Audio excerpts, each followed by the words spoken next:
Pagkatapos ngang mapatay nila Tanggol si Roy at Mr. Wu ay agad ngang umalis si Tanggol. Si Rigor pa rin ang kanyang target. Agad naman siyang sinundan ng kanyang mga kaibigan.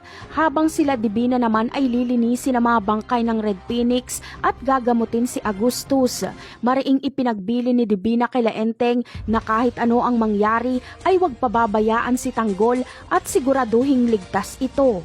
Samantala, dumiretso si Tanggol sa presinto kung saan nandoon si Rigor. Agad namang dumating sila Enteng at pinilit nilang pigilan si Tanggol pero parang walang naririnig si Tanggol. Mas lalo pang nagngit-ngit sa galit si Tanggol noong makita niyang lumabas ng presinto si Rigor. Pero hindi muna kumilos si Tanggol dahil lumabas din si Mando.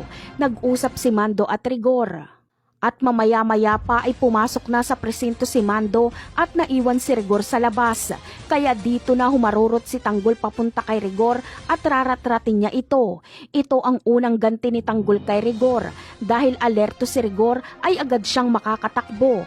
Ganun pa man ay tatamaan siya pero daplis lang. Bagamat hindi mapapatay ni Tanggol si Rigor, ay sa pagkakataong ito ay magiging bangungot na ang buhay ni Rigor.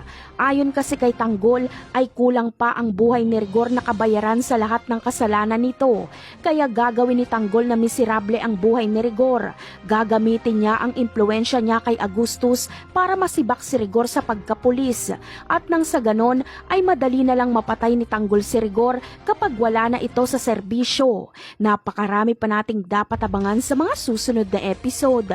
Paalam!